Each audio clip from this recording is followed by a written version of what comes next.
जय हिंद सभी को। शुरुआत करते हैं आपके गुप्तों के बाद के समय की, जिसको कहा जाता है गुप्तोत्तर काल। हमने थोड़ा उसकी भूमिका दे दी थी, बता दिया था कि कैसे हुआ था, क्या चीज़ें थी। उस चीज़ को हम आगे देखेंगे। गुप्तों के बाद में क्या हुआ, कहते हैं कि एक समय के बाद में फिर से अराजकता फैल गई। अराजकता का मतलब क्या होता है?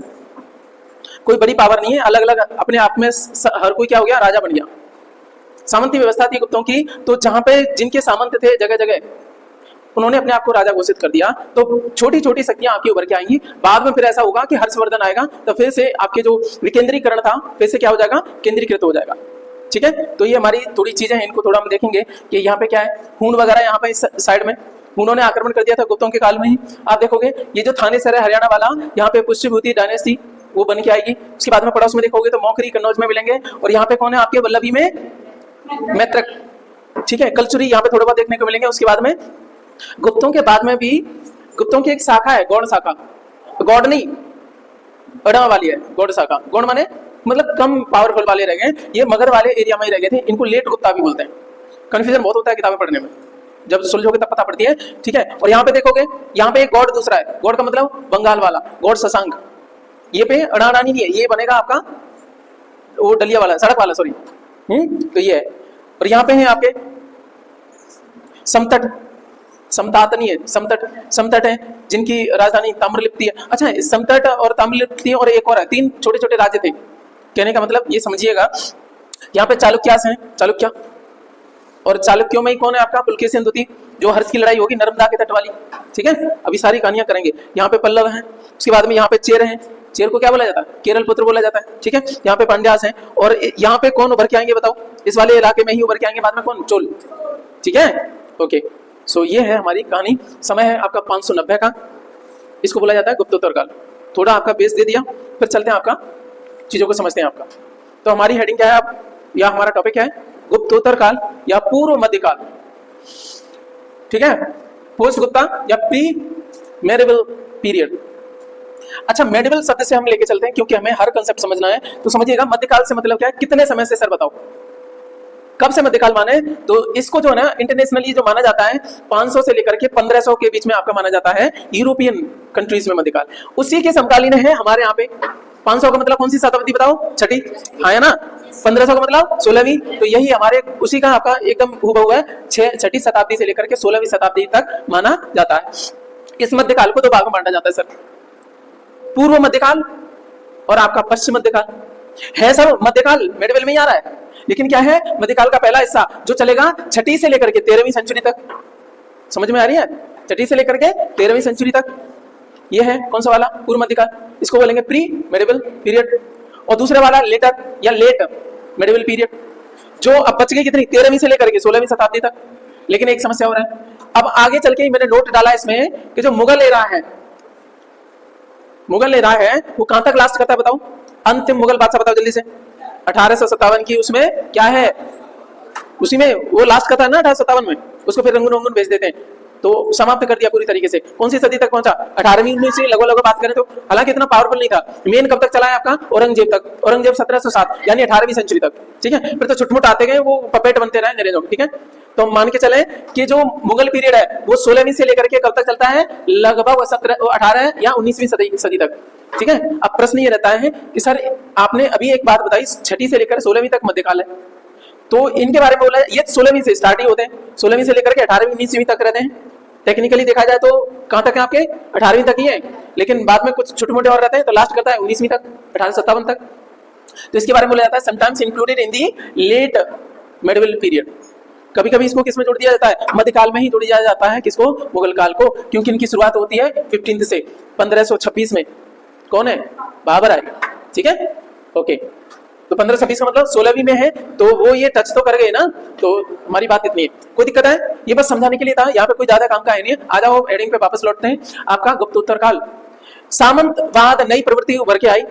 सामंतवाद कहने का मतलब क्या है, सामंत कौन होता था, 100 गांव का राजा, उसी को सामंत कहते हैं। तो अलग अलग शक्तियां बनी, विकेंद्रीकरण हो गया, क्योंकि अभी कोई केंद्रीय सत्ता नहीं है, कोई बड़ा राजा नहीं है। गुप्तों में बड़ा साम्राज्य था ना, वो बिखर गया। अब छोटे छोटे जहां जहां आपके पावर उभर के आई, तो इसको कहते हैं एक नई प्रवृत्ति उभर के आई जिसको कहते हैं सामंतवाद। सामंतवाद जो नई प्रवृत्ति के रूप में कब देखी गई? गुप्तों के बाद में, यानी गुप्तोत्तर काल में।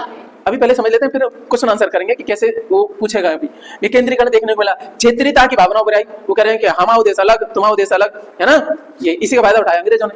चलो ये भी उतना काम करेंगे, आगे चलते हैं। नए वंशों का उदय हुआ, ये हमारी कहानी आपको पता है, मैंने क्रम में रखा है, वेस्ट से ईस्ट की तरफ सजाया है। मैत्रक है, थानेश्वर में पुष्यभूति, फिर मौखरी कन्नौज वाले, फिर आपके परवर्ती गुप्त, सुनो परवर्ती गुप्त बोले तो लेटर लेट क्या आपके गुप्ताज पाटलिपुत्र की साइड में, ठीक है। उसके बाद में चंद्रवंशी या गॉड इसको भी बोलते हैं, ठीक है। ओके गॉड, ये कौन है आपका? शशांक। इनके एक एक उठा लिया हमने। मैत्रक जो वल्लभी में है ना, कहां पे? गुजरात वाली। इसका संस्थापक कौन है आपका? भट्टारक। कौन है? भट्टारक है। उसके बाद में पुष्यभूति का तो पता है, पुष्यभूति खुद है। उसके बाद में मौखरी का कौन है? हरिवर्मा। उसके बाद में परवर्ती गुप्तों में पावरफुल कौन है? महासेन है, ठीक है। गुप्तों के वो बालक है, उन्हीं की शाखा है, तो ये संस्थापक नहीं कह सकते। कुल मिला के मेन पावरफुल कौन है? महासेन है, एक ध्यान रखना। और चंद्रवंशियों में शशांक मेन है, इसी की भूमिका रहेगी, ध्यान रखना। अभी कहानी आ रही है, ये वंश थोड़े बहुत याद रखना, फिर दोबारा आएंगे, कोई टेंशन नहीं लेनी, चलेगा। तो ये हमने बात होगी हमारी। ये कहाँ है आपके? वल्लभी में कौन है? मैत्रक। ये सारी चीजें मैंने दे दी हैं, घर पे देख लेना, एक बार बता भी दिया है, ठीक है। पुष्यभूति हो गए, फिर मौखरी हो गए, लेटर गुप्त वाले हो गए, शशांक के साइड में है, बंगाल की साइड में, ठीक है। समतट इतना ज्यादा इंपोर्टेंट नहीं है, आ जाओ, केवल इतनी ध्यान रखना। ये सारी बात हम बता दिए।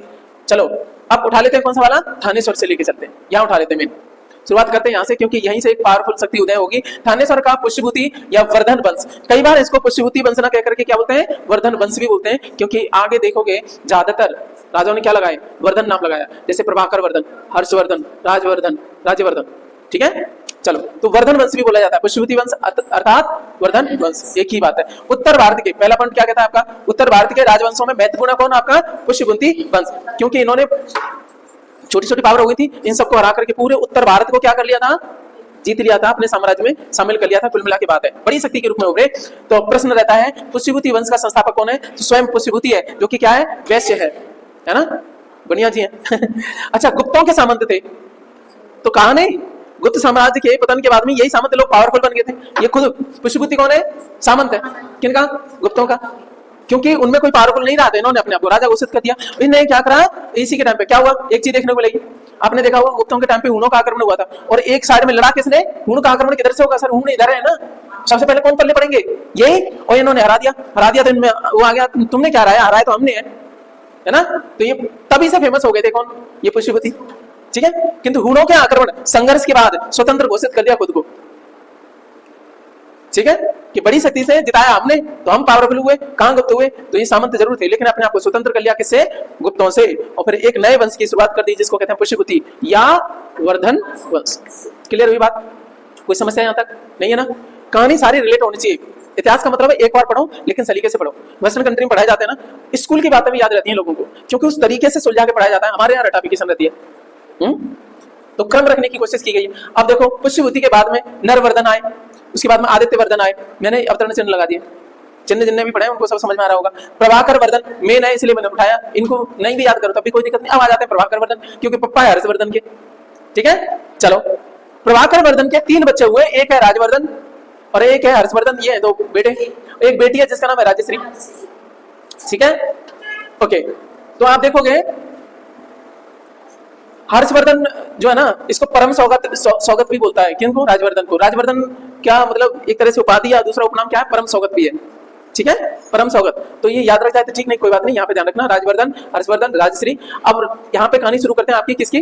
प्रभाकर वर्धन अभी है, तो राजश्री की विवाह कहाँ कर दिया? ग्रहवर्मन के साथ में कर दिया। ग्रहवर्मन या ग्रह वर्मा, कोई दिक्कत नहीं है। अब ये ग्रहवर्मा कौन है? इनके साथ में विवाह करा है, ये कन्नौज के मौखरी वंश के शासक है। देखो तुरंत, देखो कहाँ पे पहुंचे आप। पुष्यभूति वालों ने अपनी सेटिंग कहाँ बैठाई? देखो यहाँ पे, ये मौखरी में अपनी बेटी भी आती है। ये उल्टा नहीं जा रहा है? बेटी वेस्ट में भी आई जाती है ना, ठीक है। राजाओं को कोई उल्टा नहीं होता, ठीक है। ढींगरा के सब कुछ बढ़िया होती हैं। रूल्स रेगुलेशन भैया गरीबों के लिए है, समझ आ रही है? नहीं, हाँ, गरीब केवल गधैया होती है। तुम्हें ध्यान रखना है कि विचारों से पावरफुल बनना है, उसके लिए क्या तपस्या करनी है। तो यहाँ बात समझ में आ गई आपको कि ग्रहवर्मन के साथ में करा दिया, जो कि क्या है? मौखरी वंश का ही है, पड़ोसी है ये। इतनी बात क्लियर हुई। अब चलो आनंद की बात क्या है। विवाह तो करा दिया राजश्री का, लेकिन क्या हुआ भाई साहब? ग्रहवर्मन की हत्या हो गई। अब किसने कर दी? मालवा राज देवगुप्त ने कर दी। देखो पड़ोस में ये क्या आपका, ये देखो मालवा है यहाँ पे, देखो मालवा विदिशा इसकी राजधानी थी। मालवा पहले इनके पास में था, बाद में किन लेट गुप्तों के पास में था, बाद में क्या हुआ, ये मालव राज खुद अपने आप में अलग हो गया। ठीक है, समझ में आ रही है बात है, अलग हो गया। नाम क्या है उसका, गुप्त है ना, देवगुप्त, गुप्त, गुप्तों की शाखा में से ये देवगुप्त। अरे देखो ना, देवगुप्त है ना, गुप्तों की शाखा में से ही है। तो मालव राज देवगुप्त ने क्या करा, यहाँ पे कौन था बताओ जल्दी से, कौन सा वर्धन है, वर्मन, ग्रह वर्मन या ग्रह वर्मा एक ही बात है। ठीक है, ग्रह वर्मा को मार दिया किसने, देवगुप्त ने। उससे हटा करके यहाँ पे रखो, मैप पे रखा करो चीजें। तो इसको मार दिया किसको, ग्रह वर्मा, या इसको किसने मार दिया, देवगुप्त ने। थानेश्वर में अभी कौन बैठे हुए, राजवर्धन राजा बना हुआ है, प्रभाकर वर्धन नहीं है। अब राजवर्धन आए बहन का बदला लेने के लिए, जीजा मार दिया ना, आए भाई साहब क्या करा, इसने क्या सोचा, अब तो भाई ये राजा आ गया, एक तो सेना किनकी, मोखरियों की, और दूसरी थानेसर से आ रही है, तो मैं कमजोर पड़ जाऊंगा। इसने जुगाड़ लगाई यहाँ पे किससे, गौड़ शशांक से, उसके भाई तू आ जा, शशांक को बुला लिया और एक जगह। ठीक है, अब एक और चीज है, इसने क्या बोला, भाई मैं नहीं लड़ रहा, लड़ाई बाप, मैं लड़ाई कर ही नहीं रहा, आ जाओ हमसे संधि की बात कर लो। तो धोखे से अब क्या करें, राजवर्धन कैंप में पहुंच गया, उधर से शशांक आ गया, क्या कर दिया, राजवर्धन की भी हत्या कर दी। किसने, देवगुप्त ने, किसके साथ मिलकर के, शशांक के साथ मिलकर के। क्लियर हुई कहानी, भाई साहब डबल धोखा, मोखरी के भी खत्म, और कौन खत्म आपके, राजवर्धन भी। समय है 606 ईस्वी का, सुनना मेरी बात। अब देखो जो शशांक आया उसने कहां पे मतलब अधिकार कर लिया है, कन्नौज पे। अभी किसका अधिकार है, शशांक का, उससे कोई लेना देना नहीं था। उन्होंने भाई ठीक है तेने हेल्प करी जा, बस इसको तो अपनी जान बचानी थी, क्योंकि ग्रह वर्मा मार दिया था, क्योंकि इनकी मालवा की लड़ाई किससे थी, कन्नौज वाले से, वो बदला पूरा कर लिया इसने। यहां तक अभी स्टोरी क्लियर है। अब क्या हुआ, यहाँ पे शशांक आ गया, यहाँ पे ये है, सब कुछ है, राजवर्धन खत्म हो गया। अब राजवर्धन खत्म हो गया तो राजा कौन बनेगा, हर्षवर्धन। अब शुरुआत हो गई 606 ईस्वी में, और यहीं से जब वो राजा बनता है तो एक आगे चल के आपको पता होगी बात कि उसने संवत भी शुरू करी हर्षवर्धन ने। तो कब से शुरू होगी, 606 से ही शुरू होगी। तो हर्ष संवत का समय कौन सा है, 606 ईस्वी। तो दो बातें यही याद रखना। तो चलो यहां तक इसकी हत्या कर दी, मालवराज देवगुप्त ने कर दी थी। अब क्या हो गया कि ये किसका नाम है, राजवर्धन, यहां से गया है देखो, रिवेंज लेने के लिए, बदला लेने के आए। तो क्या हुआ, देवगुप्त ने शशांक के साथ में मिलकर के धोखे से क्या कर दिया, राजवर्धन की भी हत्या कर दी। जब इतनी कहानी क्लियर हो गई तो अब रास्ता किसके लिए हो गया, अब इतिहास कहां से लिखना शुरू होगा, हर्षवर्धन की कहानी, उसका रोल आ गया, अब तक नहीं था। दो उस पे वो है, एक तो बहन का बदला लेना, और दूसरी बात भाई चलो अब ये क्या करेगा, तो क्या होगा बताओ, शशांक को हरा देगा, हरा देगा। ठीक है, तो हर्षवर्धन का समय शुरू हो जाता है 606 ईस्वी से लेकर के 647 ईस्वी तक का समय है। कितने साल रहा बताओ जल्दी से, 41, लगभग 41 साल का समय है। हर्ष संवत 606 में शुरू हुई है। जानकारी कहां से मिलती है हर्षवर्धन के बारे में, सर बांसखेड़ा अभिलेख है।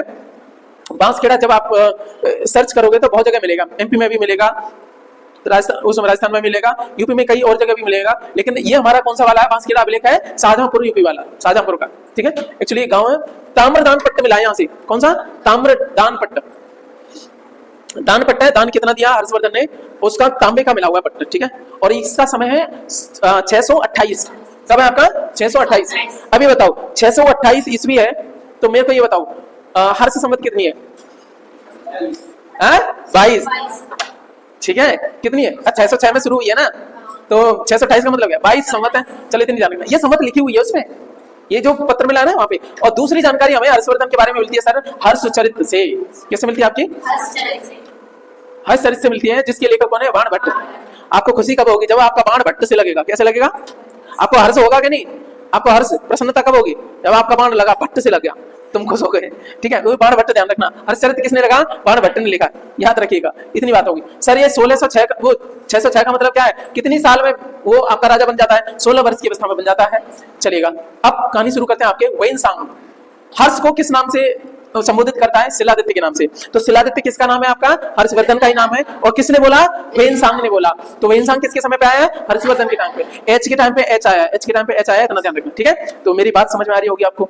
ठीक है, तो मैंने बोला वैनसांग ने हर्ष को किस नाम से बोला, शिलादित्य। ठीक है, चलो साम्राज्य कैसा है हर्षवर्धन का, तो सामंती संगठन पर ही आधारित है।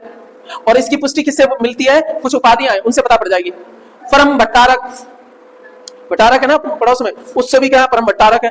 दूसरा महाराजाधिराज, ये घमंडवादी उपाधियां देखने को मिलेंगी। इसका मतलब क्या है, इनकी सोच क्या है, सामंती है। साम्राज्य कैसा है, परम माहेश्वर या महेश्वर की उपाधि भी है। केवल महेश्वर भी आ जाए तो ये भट्टारक, महाराजाधिराज और महेश्वर, ये तीनों उपाधियां ध्यान रखना। वैसे 5-6 और थी, जरूरत नहीं, ये एग्जाम में बार बार आती है। महेश्वर, भट्टारक और आपकी महाराजाधिराज की उपाधि किसकी थी? आपकी हर्षवर्धन की थी। ठीक है, यहीं से हम बात करेंगे कि हर्षवर्धन के राज्यारोहण के साथ ही नॉर्थ इंडिया में क्या हुआ? राजनीतिक विकेंद्रीकरण समाप्त हो गया। हमने क्या बोला था? जयसिंह गुप्तों के बाद में क्या हो गया था? अराजकता फैल गई थी, विकेंद्रीकरण हो गया था, पावर अलग अलग जगह चली गई थी, एक जगह नहीं थी। उसी को कहते हैं विकेंद्रीकरण, जहां पावर का क्या हो जाए? सेग्रीगेशन देखने को मिले। केंद्रीकरण का मतलब जब सत्ता एक जगह पे आ जाए उसको कहेंगे केंद्रीकरण। ठीक है, ये मेरी बात समझ में आ गई होगी। तो अर्थात यह है कि उत्तर भारत के विशाल भूभाग को अपने साम्राज्य के अंतर्गत संगठित कर लिया। किसने? हर्षवर्धन ने। जो गुप्तों के टाइम पे संगठित था, बाद में विघटित हो गया, और अब फिर से क्या हो गया? एक बार एक पावर के अधीन आ गया। कौन? उत्तर भारत। तो थोड़ी चर्चा कर लेते हैं किसके बारे में? ह्वेनसांग।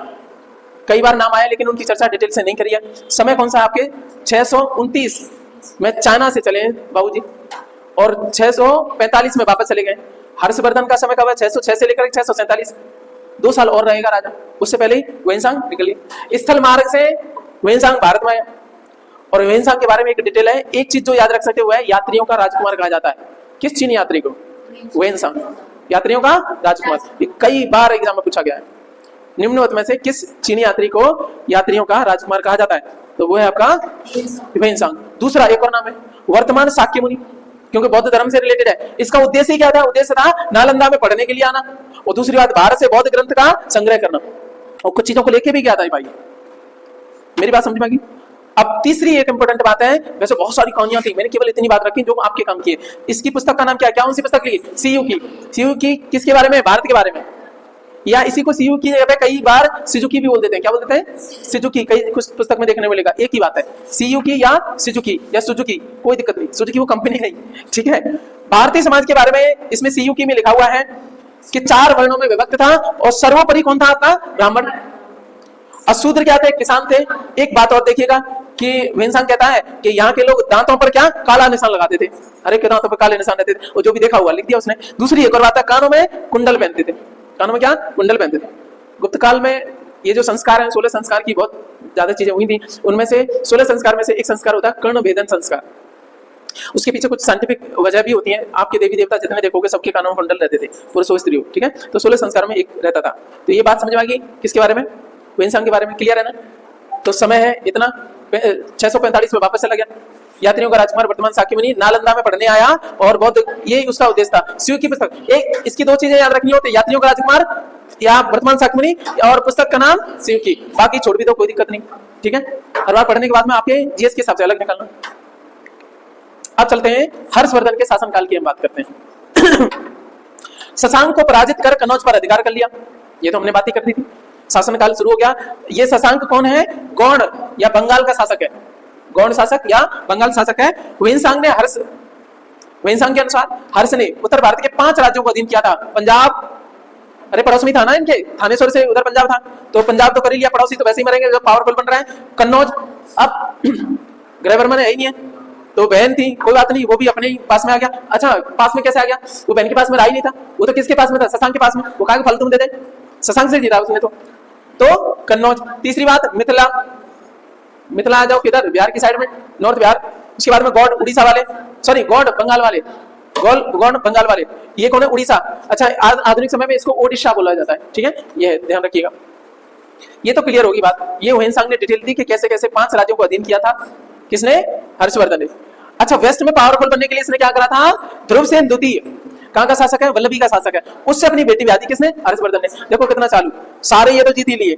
नॉर्थ इंडिया की बात कर रहा हूँ, नॉर्थ इंडिया में बात हो रही है। पंजाब जीत लिया, उसके बाद में खुद का तो है कन्नौज, शशांक से जीत लिया। उसके बाद में मिथिला के बाद में आपका गोंडवाना, शशांक का भी जीत लिया, शशांक को भी जीत लिया या कन्नौज भी जीत लिया, दोनों जगह, ये भी समझ में आ जाना चाहिए। फिर उसके बाद में आपका उड़ीसा वाला, ठीक है, ये जीत लिए। अब बच गया कौन? इधर वल्लभी वाला, तो वहां पे ध्रुवसेन था। इनसे इनकी शत्रुता बहुत चल रही थी। उसने कहा भाड़ में जाओ यार, ऐसा करो, बेटी ब्याह दी, अब हो गई मित्रता, टेंशन ही नहीं है। अब कोई कलेश है? कलेश ही खत्म। अब तो भाई 2-4 जीत भी ले जा भाई, कोई बात नहीं, बेटी को दे दिया, ठीक है। तो ये बड़े चालूपंथी चली थी। क्या पूरा उत्तर भारत इसके कंट्रोल में आ गया? दामाद है, ज्यादा ससुर के खिलाफ थोड़े ना चलते हैं, ठीक, ये बात आ गई। चलो, सो ये बात आपको पल्ले पड़ गई। तो इसने कश्मीर पर भी आक्रमण करा।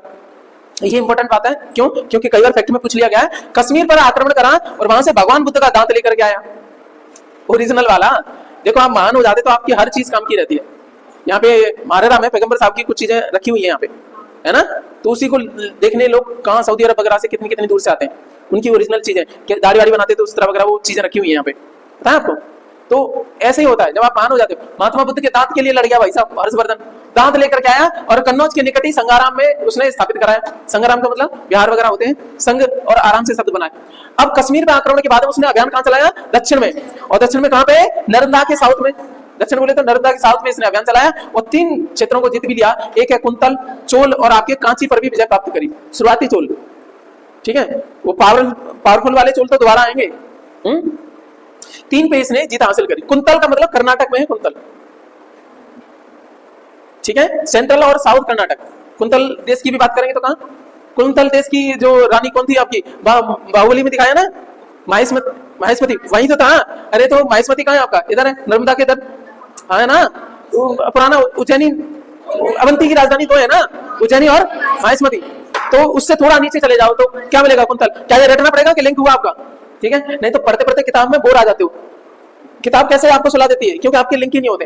अब पढ़ोगे ना, इतना पढ़ने के बाद में सब चीज समझ में आएगी। ओके, तो यहां हमारी बात हो गई। अब तक देखो इसका शासन कहां कहां है? ऊपर हिमालय में, केवल उत्तर भारत में बात करेंगे। हिमालय से लेकर के दक्षिण में आपका नर्मदा नदी, पूर्व में ब्रह्मपुत्र से लेकर के यहाँ सौराष्ट्र काठियावाड़। अरे खुद का दामाद है, ठीक है, कोई दिक्कत नहीं है। कौन? रोशन सेकंड। चलो अब चलते हैं यहाँ पे अंतिम अवस्था लेके आ रहे हैं, वेरी वेरी इंपॉर्टेंट इसके जीवन का। अब तक ये जीत रहा है ना, अब मिलेगा कोई। अब आओ कूट पहाड़ के नीचे, देखो कैसे। बैटल ऑफ नर्मदा 618 है सर। शुरुआत में बेचारे को लग गया है कितने साल बाद? 12 साल बाद है। 606 में आया ना, 12 से 18। नर्मदा के तट पर लड़ाई होती है हर्षवर्धन और पुलकेशिन द्वितीय या सेकंड के बीच में, जो कि क्या है, चालुक्य वंश से संबंध है, वो भी बादामी वाला, बादामी या बातापी, इसके बीच में हुआ। और आपको पता है हर्ष की क्या हो गई? पराजय हो गई। और ये उल्लेख है किसमें? ऐहोल प्रशस्ति में। ऐहोल या आईहोल एक ही बात है। किस मंदिर का ऐसा है बताओ जल्दी से? मेघुती जैन मंदिर है, उस पर एक पटिया सी लगी हुई है, उसमें लिखा हुआ है कि पुलकेशिन ने किसको हराया? हर्षवर्धन को हराया, उत्तर के राजा हर्षवर्धन को हराया। ऐसी चर्चा देखने को मिलती है ऐहोल वाले में, और ये इतनी बार एग्जाम में पूछा गया है, ठीक है। ऐहोल प्रशस्ति में क्या लिखा हुआ है? प्रशस्ति में तारीफ क्या है? इसकी तारीफ है कि इसने हरा दिया किसको? इसको। यही है प्रशस्ति का मतलब, तारीफ है। चलो किसने लिखी है? नहीं, ऐहोल वाली रवि कीर्ति, ठीक है, समझ आ गई। चलो अब समय आ गया सर आपका अंतिम वाला। 647 तक शासन किया किसने? हर्षवर्धन ने। ऐसा नहीं है साउथ में नहीं है, उत्तर में शासन थोड़ा ना छिन गया, वो साउथ में आ गया, फिर ऊपर ही रहा। रीजन क्या था सर? नर्मदा के बाद में देखोगे लड़ाई होती है मुख्य रूप से हाथियों की, और उत्तर में इतने हाथी की कहां ट्रेंडिंग है, साउथ में पूरा प्रॉपर वो चल रहा था, इसलिए ट्रेंड थे उसका सब कुछ। यहाँ डिटेल ज्यादा बता नहीं सकते, और भी कहानियां थी इसमें। तो शासन किया 647 तक, क्योंकि इसका कोई उत्तराधिकारी नहीं था, बालक ही नहीं था। तो आप देखोगे, इसीलिए अब क्या एक बार फिर से क्या हो गया, उत्तर भारत में अराजकता आ गई, यानी कोई अगेन कोई राजा नहीं है। तो कुछ देखने को मिलता है कि कन्नौज पर अर्जुन ने अधिकार किया था। अब ये अर्जुन कौन है? ये कोई स्थानीय शासक है, याद रह जाए, ठीक नहीं तो कोई बात नहीं, कुल मिला के बात है 647 तक ही शासन रहा किसका? हर्षवर्धन, ठीक है। तो मिलते हैं अगली कक्षा में, देखेंगे आगे क्या है पढ़ाओ, ठीक है। तब तक खुश रहिए, ख्याल रखिए और रिवाइज करते रहिए।